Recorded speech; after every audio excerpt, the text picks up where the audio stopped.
So now we come to our second panel, which will cover the roles that women leaders can play and how they can break barriers. This panel will be moderated by Michael Jenkins, who's the CEO of Expert Humans, and the panelists will be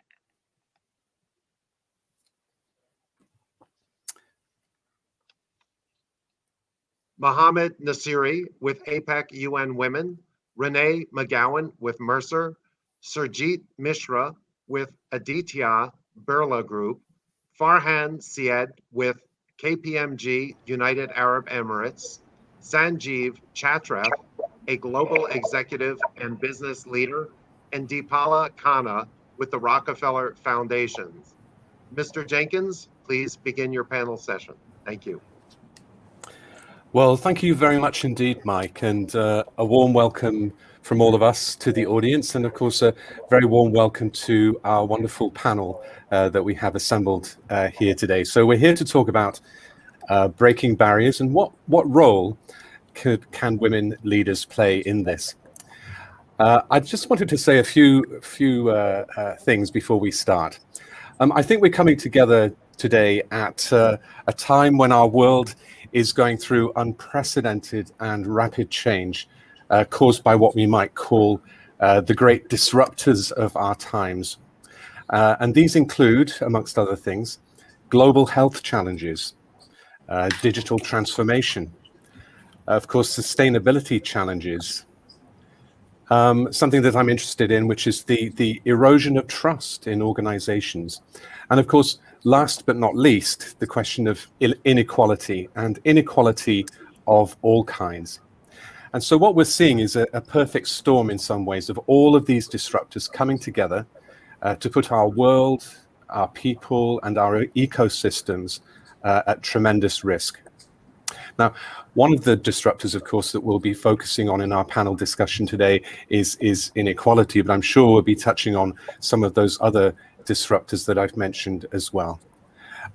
Now, some of the key aspects of the discussion will also be around topics like leading by example and spearheading changes in the organization. We'll be looking at what will it take to bring in an inclusive leadership and what would be its effect on decision making. And then last but not least, looking at ensuring that work from home, work near home culture doesn't leave women behind.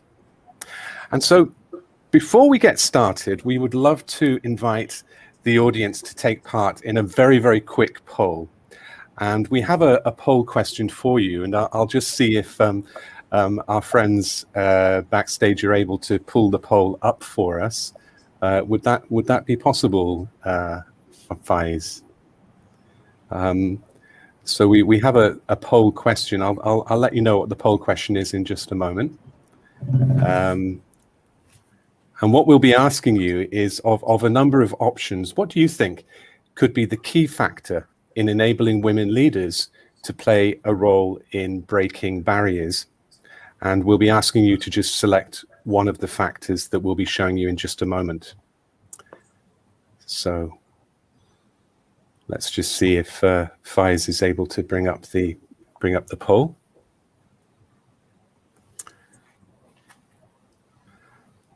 So the poll is live. Faiz, are we able to see it ourselves on screen?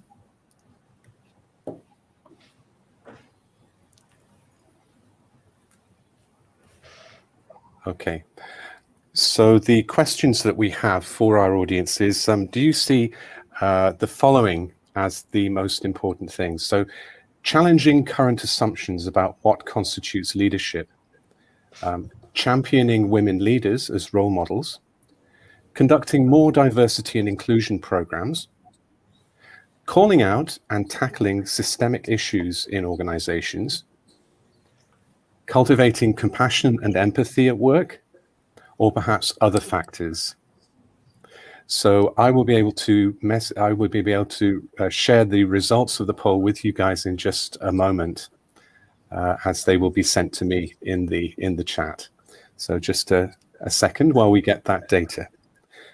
So just a gentle reminder, challenging current assumptions about what constitutes leadership, championing women leaders as role models, conducting more diversity and inclusion programs, calling out and tackling systemic issues in organizations, and cultivating compassion and empathy at work. And we've also said other factors could be at play as well. So challenging current assumptions about what constitutes leadership, 28.6%. Championing women leaders as role models, 24.8%. Conducting more diversity and inclusion programs, 13.3%. Calling out and tackling systemic issues in organizations, 20%. And cultivating compassion and empathy at work, 11.6%. And I'm sure there'll be some other items as well. So it's really interesting to see that championing women leaders as role models and also challenging current assumptions about what constitutes leadership seem to be very much on the top of everybody's minds. So very interesting. And in third place, calling out and tackling systemic issues in organizations. So very interesting. Thank you very much to the audience for indulging us in that poll. Thank you so much. So what I'd like to do next is to move swiftly to our panel. And we'll be hearing from 3 of the members of the panel initially, and then we'll be doing a little bit of a pause just to reflect on what we've heard. And then we'll be moving to the second 3 members of the panel. So first, I'd like to turn to Mohammed, if I may, Mohammed, and invite you to say a few words about what's on your mind and what you'd like to share with us today. Mohammed, over to you. Thank you, Michael, and thank you for starting with engaging the audience. I'm very, very grateful to be here with you today. This is actually my first thought. But some of the thoughts on this, that organizations really should reflect the communities and populations they serve. Full stop. This is why decision makers must examine the composition of their organizations and ensure that they are actively allowing for marginalized voices to be heard. As a director of UN Women in Asia and the Pacific myself, it's an immense privilege to support the UN at large in its efforts to achieve gender parity. As part of a holistic approach to equity, UN Women is committed to creating an inclusive work environment by fostering diversity and equality as a central component of its work culture, opening doors for women and elevating their voices. Indeed, we see it as our responsibility to set the standards for inclusive and progressive practices among all of us, our partners, and our member states. It's exciting to see how the worldwide conversation is progressing towards ensuring the realization of this same dream. This was more or less not spoken about before COVID. It has never been so important to include voices that have been absent from the discussion as it is right now. Fostering a culture of inclusion isn't just nice to have, it is essential. Every single study that has been done about the subject have shown that it directly improves performance. A culture of inclusive leadership means taking steps to strengthen social protection systems for women working to ensure their safety. It includes gender-specific policies and actions, such as maternity leave and childcare for women, whether or not they are working from home.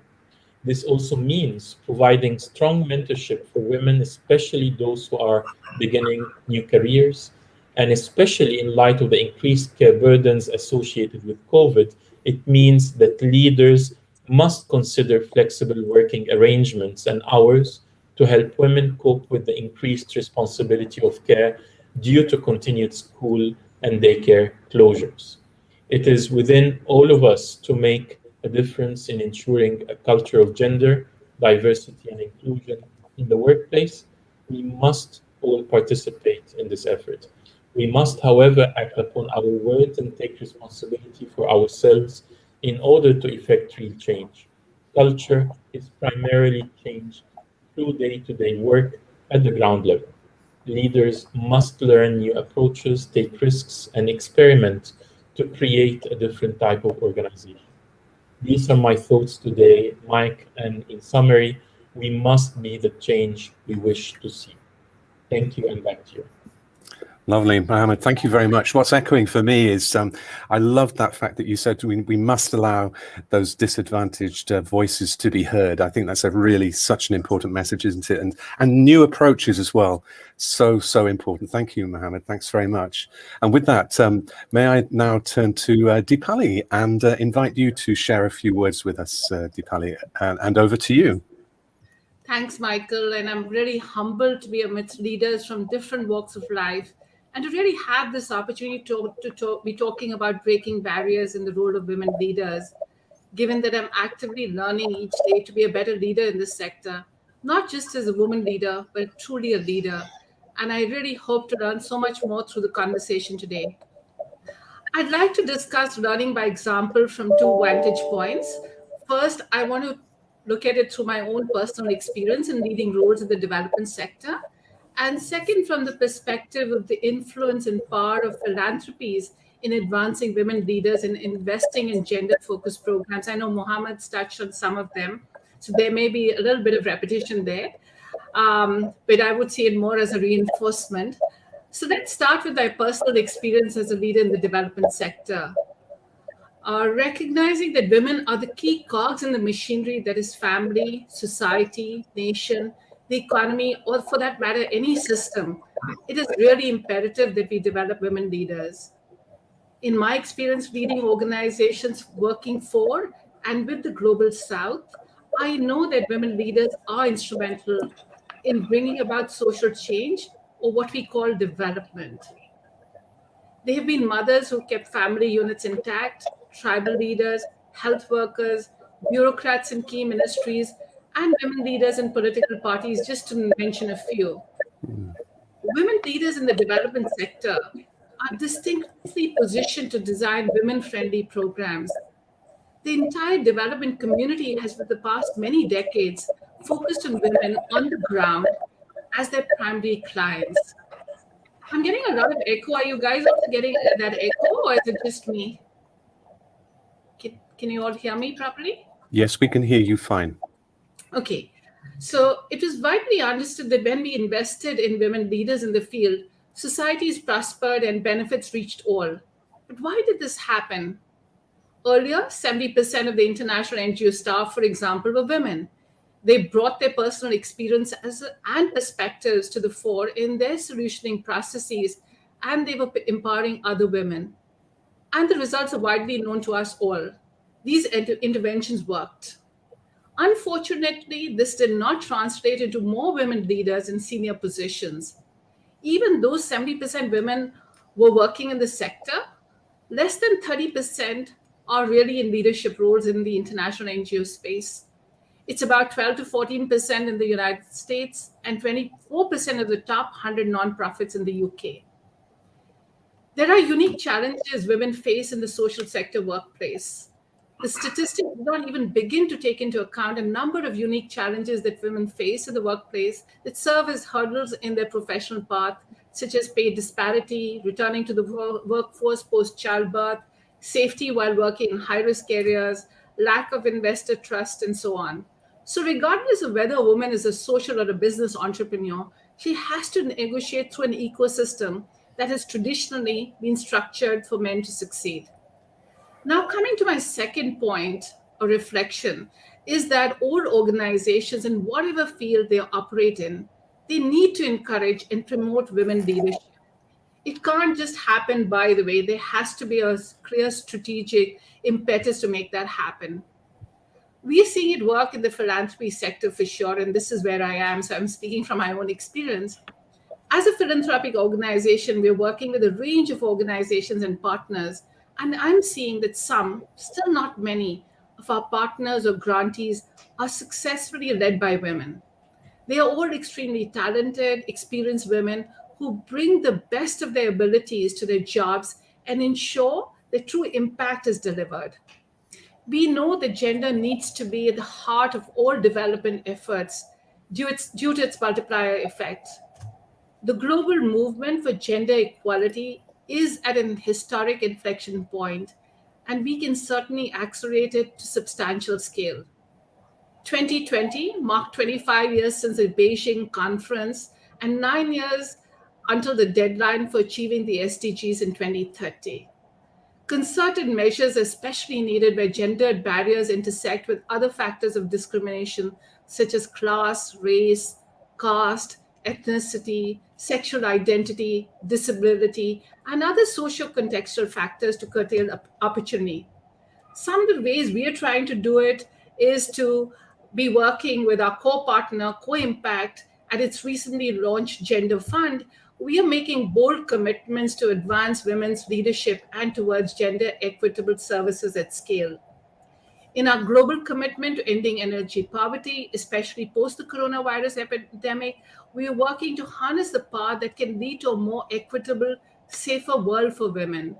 Women can help in shaping the renewable energy value chain and can help in better design, produce, distribute, and the sales of sustainable technologies.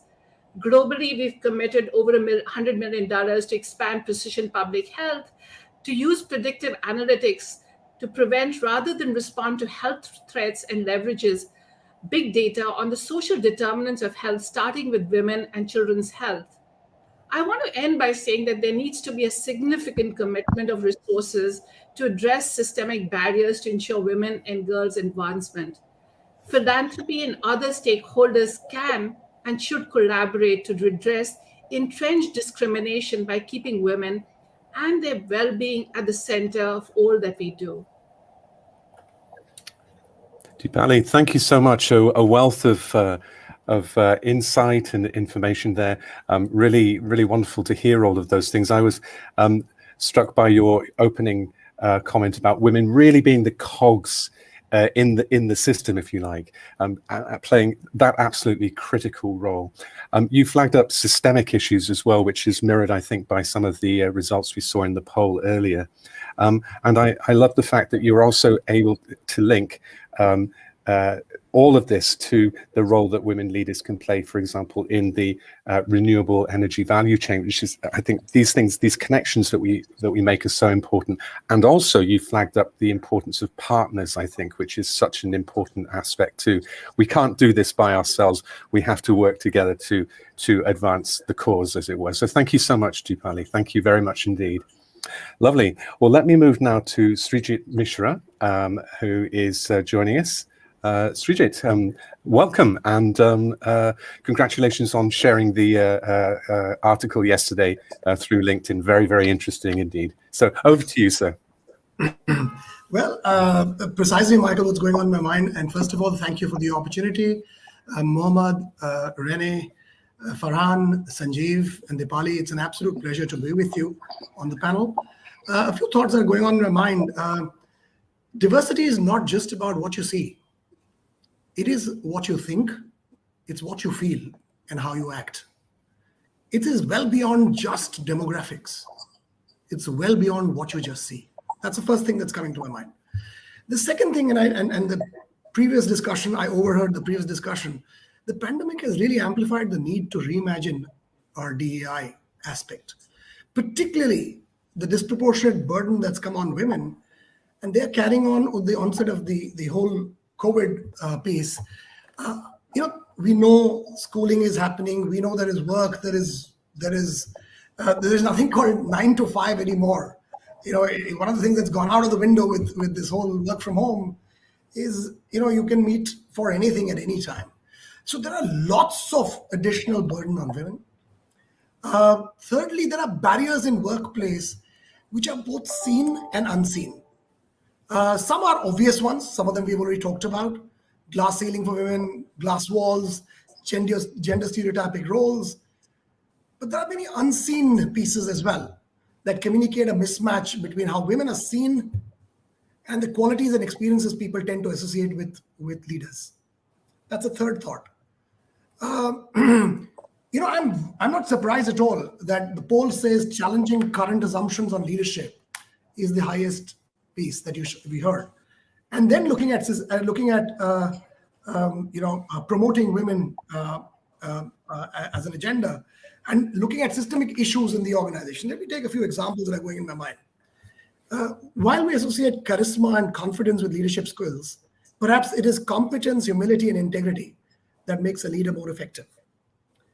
Women score much higher on these attributes of competence, humility, and integrity, in my experience, in my lifetime. Perhaps we must start addressing such conventions that communicate a mismatch. Becoming a leader involves much more than being just put in a leadership role, acquiring new skills or adapting to one's style to the requirements of the role.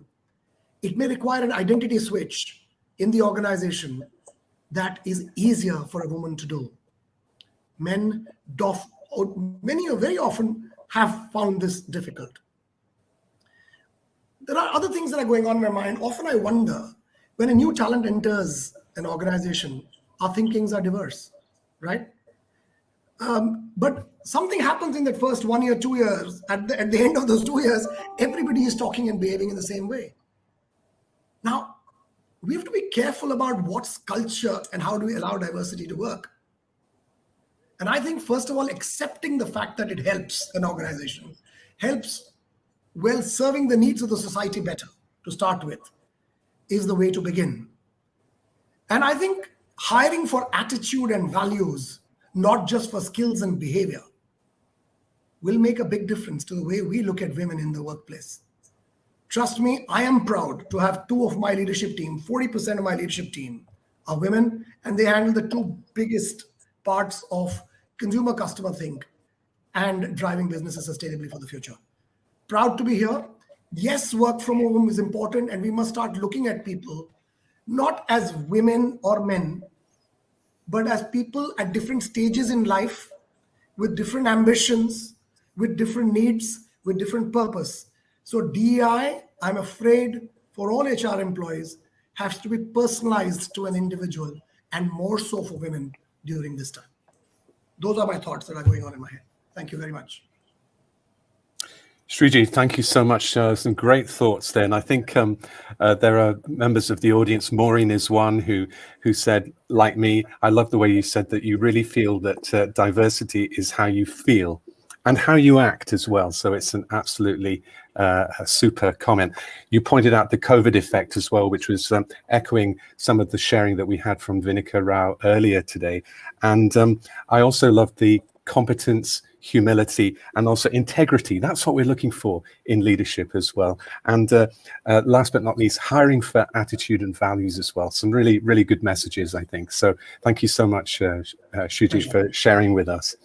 Thank you. You're most welcome. I'm aware of the time and the fact that we started a little bit later. So what I'm going to do is continue to invite comments in the chat from the audience, and we'll weave those in as we go. I think if our panel members are okay, I'd like to actually proceed with the panel members too, because I want to be absolutely sure that all of you have an opportunity to take sufficient time to share your thoughts with us. And so with that in mind, Sanjeev, I'm putting you on the spot because you were not expecting to speak quite so soon, but I'd like to come to you now and give you an opportunity to share with us, and then I'll be coming to Renee after that. So Sanjeev, over to you. A very warm welcome as well. My pleasure. Thank you very much, Michael. Firstly, I want to just congratulate AWLS for putting together this outstanding conference. Great lineup, and I think it's really commendable that in spite of all of the challenges we've had, we are still able to get together in a virtual way. I think those are also some of the pluses of technology that some of the people have talked about earlier.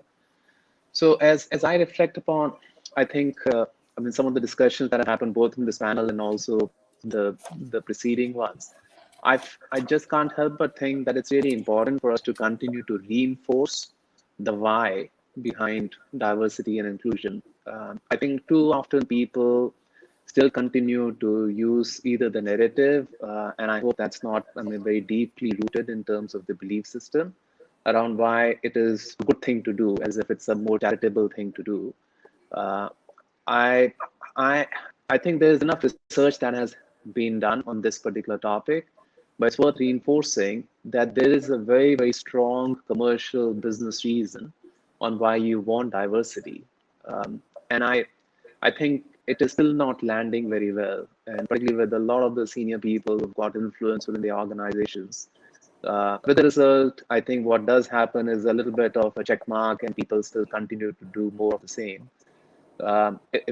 I mean, there is research, and I think Dr. Vinika Rao spoke about some earlier, but I mean, IMF has done it, World Economic Forum has done it, and there's tons of material which kind of has demonstrated that if you want to attract, nurture, build a high-performing team, you want to have cognitive diversity, which was, I think, the point that Srijit was also making earlier, that you cannot have groupthink because you're not serving customers who are exactly the same.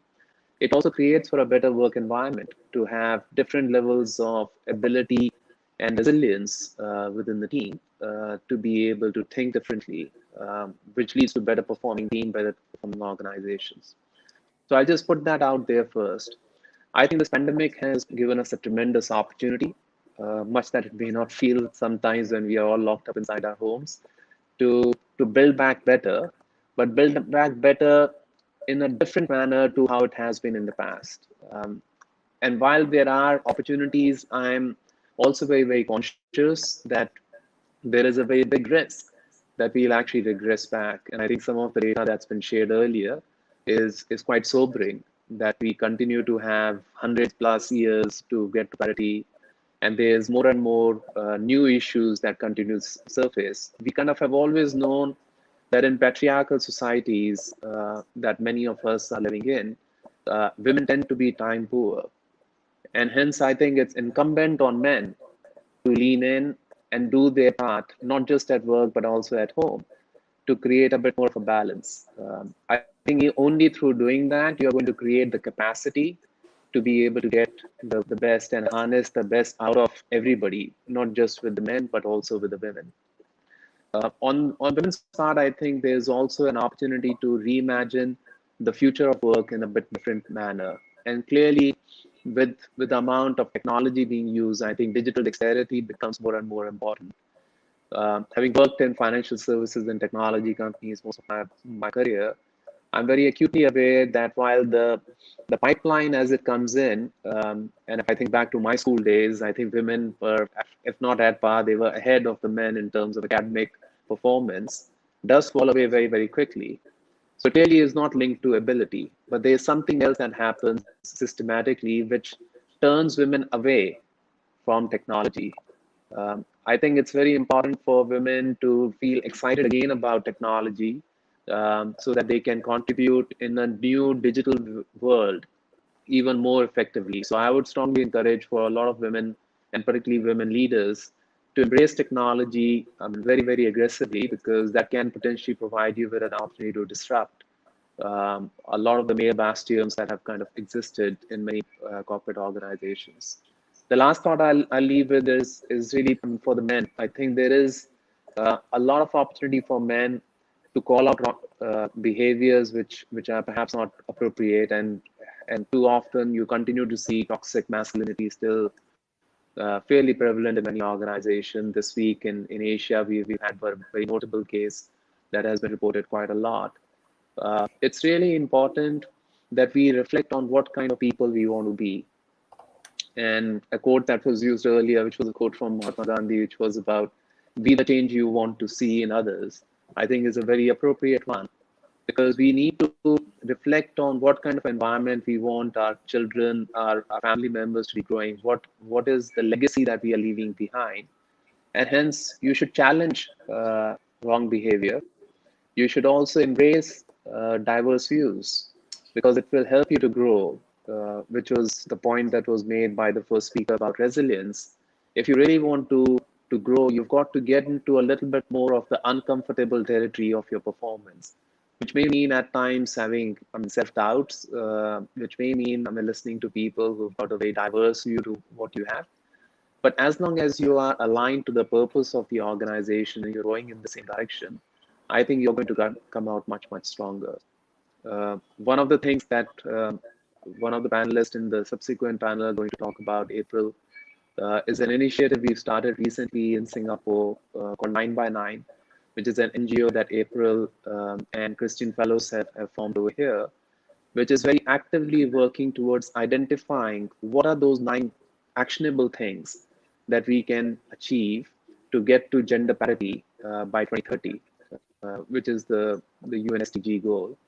I'm very excited about what that's going to unpack and I'm sure April's going to talk about that in the later panel also, but I wanted to plug that here because all of us have a sphere of influence in which we can try and create that change. And whatever be that sphere of influence, whether it's one person or 100 people, I think as long as you're making a positive impact, you are helping to contribute to a better legacy than what we've inherited.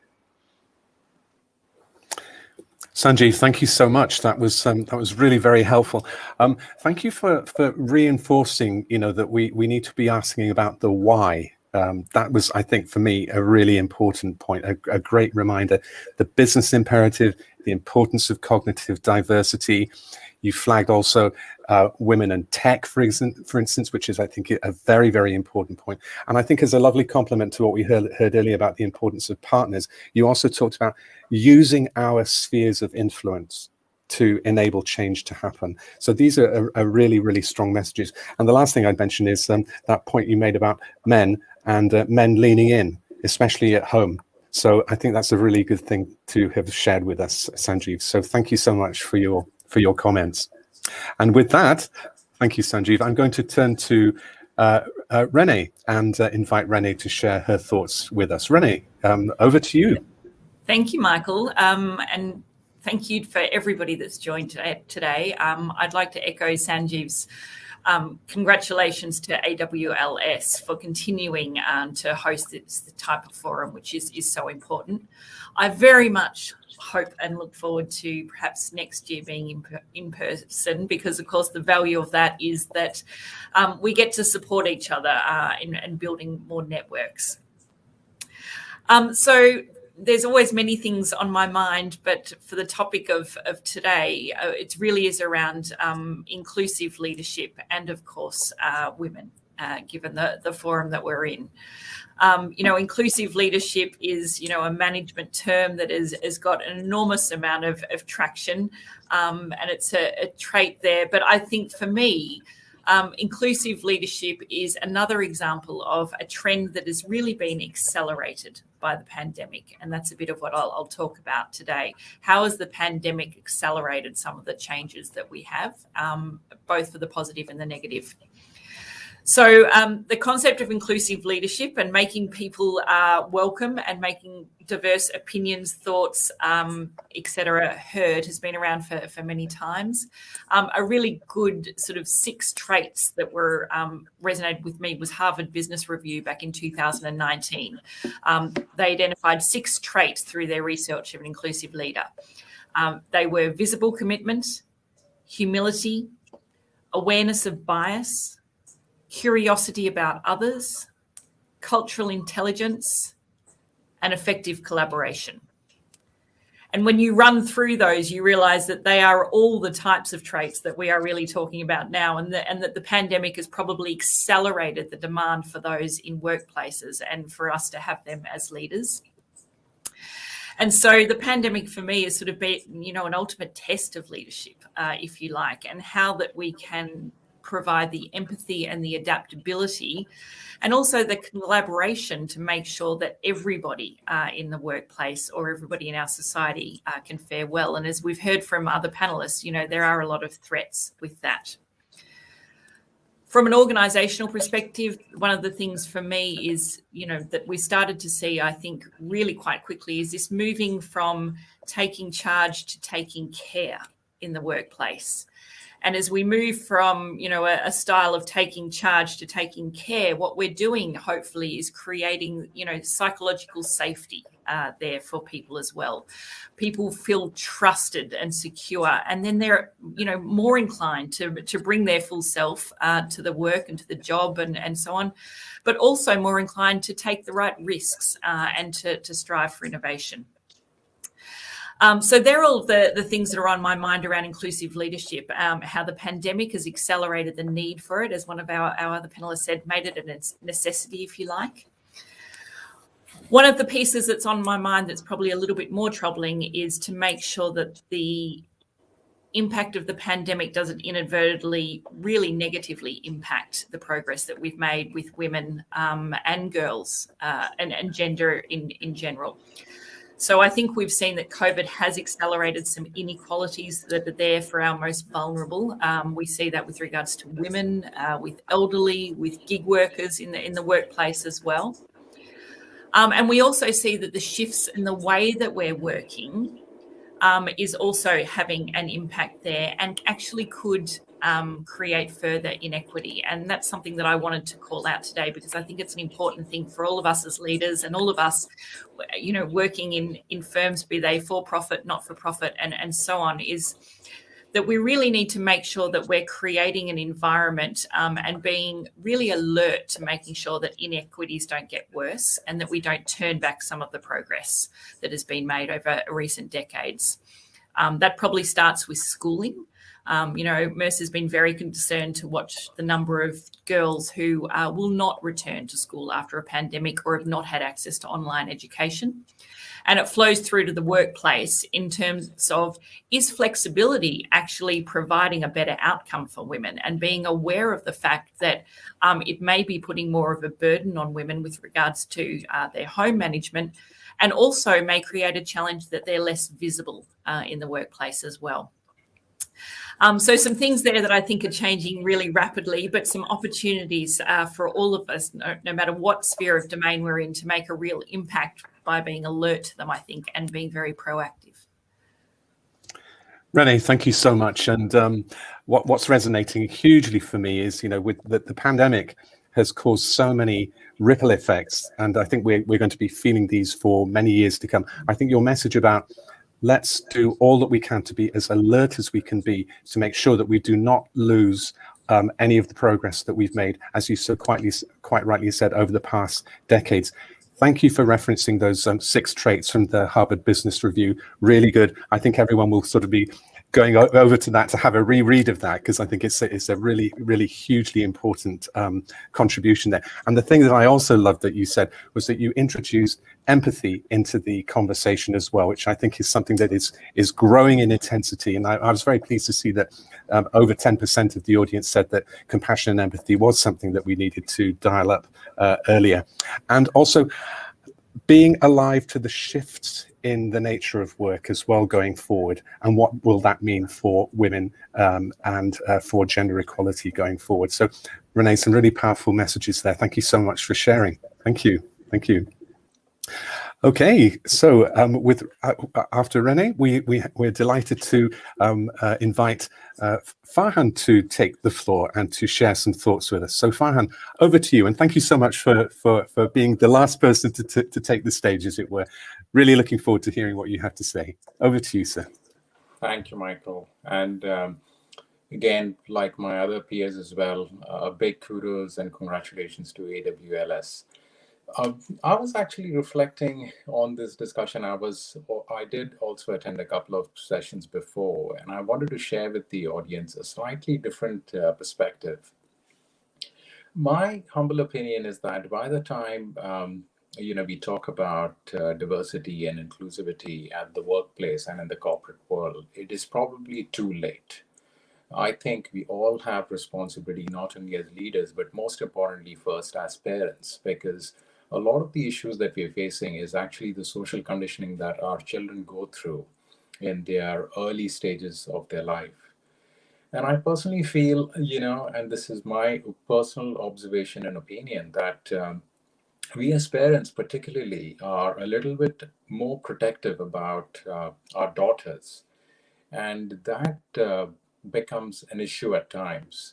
And I'll give you a personal example. Just the other day, we were sitting at home and I was watching the Premier League. And my daughter, who's about 4 years old now, was asking us, and my wife was sitting next to me, to say, what is this sport? And, why can't I also go and play this? And without even realizing, my better half is encouraging her, and she made a comment to say, this is a sport for the boys. And I think this is a very small example, but it was quite telling as to how the issues that we face in our workplace, it really could be addressed if we start being a little bit more careful and mindful of how we actually bring up our children at home. And I personally think it is just many, many examples come to my mind where we have challenges where, as parents, our desire to be protective about our daughters may sometimes becomes an issue as we are socially conditioning them, because we naturally start limiting the choices for them, the options for them. Probably you can't go out at this time of the day, or you can go out at this time of the evening. You could go here and you can't go here. Without even them exploring whether they are good at one particular thing or not, we have limited them. And by the time they, grow up through the system and come into the workforce, in my humble opinion, is actually too late. So yes, we need to address these issues of not stereotyping and biases and a number of other challenges that we have, and recognizing the responsibility that our female and colleagues have. I think my recommendation is that it actually really starts at home, and we need to be ultra careful of how we bring up our children and how do we expose them to equal opportunities and not get biased as parents.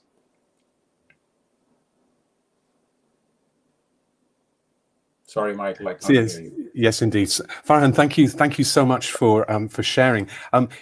What you were saying, I think, is echoing with many members of the audience, and I can see Pamela Ong is agreeing wholeheartedly with you. Pamela had earlier made the point, we need to change the conversation earlier. And that's exactly, I think, Farhan, what you're saying is that those conversations that happen in the home is where we have to start making sure that we're not actually seeding the bias that we're going to have to tackle later in the life of a person and perpetuate, if you like, the cycle.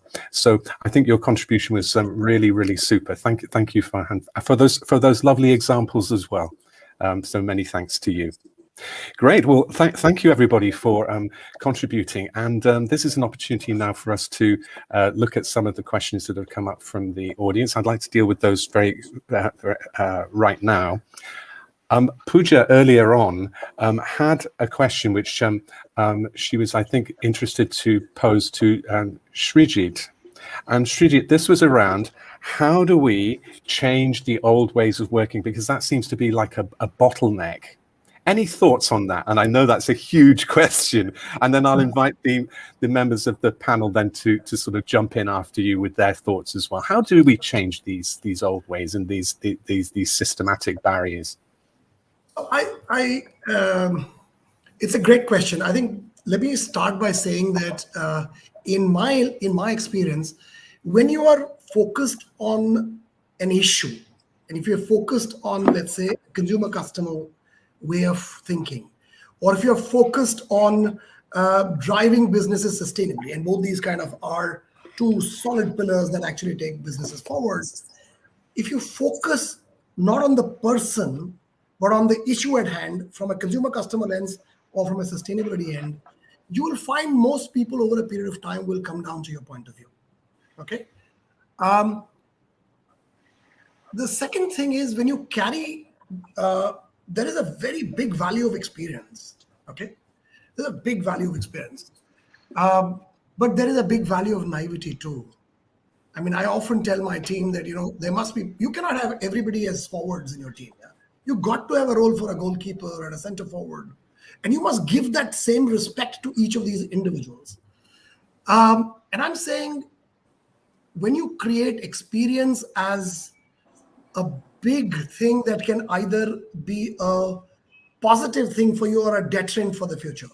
And we heard, Sanjeev talk about digital. Digital is a great way of, should I say, balancing out things for people. It doesn't matter whether it's man or woman or a young kid or an older person. It just makes it easier.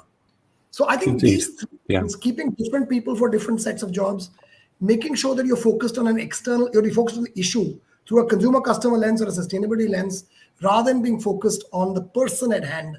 And third, playing the balance between experience and naivety has helped me. And I would like to use one word, which I picked up from the net. I think,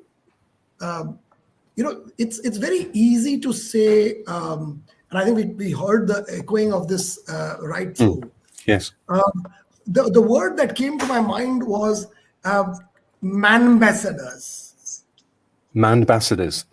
Exactly. So that Very was what interesting. I That's a good say, word. can Right. you be a man Yeah. ambassador to the women? Lovely. Let's start with home, and I think you heard that coming from We did. Farhan too. That it starts at home. We did That's indeed. very, very, very interesting. Absolute key thing, yes. I think those are the 4 or 5 Thank you. things that come to mind. Thank you, Great Srijit. question. Thank you. A great question. We've got very little time left, but I do want to address a question from Nagisa, who has made the point. Inclusivity also means catering to people with different life stages. So, for instance, not everyone has children, for example. Can I invite to just throw it open to the panel? Just put up your hand if you'd like to make a comment about that. So, what do we think about people in different life cycles? Any thoughts? Michael, this is Deepali. I think Deepali, yes. what is really important to answer the previous question as well as this one is, let's stop doing things for people. We really need to have women in the center or girl children in the center of the conversation and do things with them rather than for them. I think that Yes. if we change the conversation around that and keep their well-being and what they aspire rather than what we are aspiring and having a very paternalistic traditional way of approaching things, I think the solutions are going to be quite different. And also the other point I'd like to make is we normally kind of come together as usual actors. Let's get the unusual actors together. Those of us who are at a different stage of our journey, how we kind of getting them into the corporate, non-corporate. I think it's really important to kind of act, but act in a way where there's a lot of rich learning. I mean, I think a lot of things that we've said, we've been hearing it for years, but how do we collaborate and really have more men allies to really become part of this journey? And I think many a times they're doing a much better job than probably I can do, and how do we celebrate the successes that we are seeing in doing those of us who are doing things differently? So I'll stop over there. Indeed. Deepali, thank you very much indeed. I know that we're kind of getting towards the end of our time now, but I did promise you guys the opportunity to say 1 or 2 sentences towards the end of our session today. I'd like to do that. And to do that, I'd like to go back to Mohammed. And Mohammed, you've heard a lot of things here, a lot of things that we know to be an issue. Share with us something that really is, if there's the one thing that you think we should be doing, what do you think it is? 4 things. We will not be able to move ahead without attending to education, to media, to the cultural narrative, and to the big elephant in the room, which is the religious discourse. We need to work on these 4 to reach parity and to reach equity. Super. Mohammed, thank you very much indeed. Deepali, what do we really need to do? Commitment and passion to really now not wait. I mean, 2030 is around the corner. Let's rally all our forces together, do what Mohammed is said, but there's far more that needs to be done. Resourcing is a huge gap to get our education system transformed, our health systems transformed, and really ensure that gender is mainstreamed in everything that we do. Fantastic. Thank you. Srijit, what do we need to do? Well, as I said, diversity is not in just what you see, it's in what you think, what you feel, and how you act. Act now. If you're a man, act as an ambassador. If you're a woman, don't worry, just be yourself. The future is yours. Have the confidence, because I think the character that is required for being a good leader is all in you. Indeed. Srijit, thank you so much. Sanjeev, quick few words. I'll say, definitely, if you're a man, don't look at this as a badge. It is an action. So if you're a male ally, it is not a one-time thing. Every action that you're taking every single day, whether in social settings, home settings, work settings, need to reflect, the true, person you are, and hence, do your best to progress towards the better, more inclusive kind of environment. Terrific. Thank you, Sanjeev. Renee, over to you. What do we need to do? Mine is to be clear on the change that you want to see and create, and then to hold yourself, your team, your organization, and your community to account on it. Fabulous. Renee, thank you. And Farhan, last but not least, what do we need to do? It starts at home, and we need to be mindful as parents, and we need to make sure that we take care of our daughters and not condition them in any other way, but to be true leaders for the future. Lovely. Thank you, Farhan. And so I'm going to bring things to a conclusion with 3 key things that I've heard so much from all of you. Thank you so much for your contributions. For me, let's start the conversation early. That's absolutely critical. Second thing is, let's stay alert. Let's not lose the advances that we've made as a result of COVID. So let's stay alert. And lastly, I think this was echoed around the table. We need to partner, we need to collaborate, we need to practice inclusive leadership ourselves, because the challenge that we face with respect to this issue is huge, and we're not going to be able to do it by ourselves. And I think, in conclusion, having conferences like the one that we are so fortunate to be enjoying today is a great way to bring people together to try to advance the agenda in a way that it needs to be done. So I'm going to hold us to time. We're just 2 minutes over time. Thank you, everyone. It's been such a pleasure to work with you. Thank you for all of your preparation. It's been terrific. So thank you. And with that, I will hand back to Mike. Thanks, everyone. Michael. Thanks, Michael. You're welcome. Thanks to our outstanding moderator and panelists.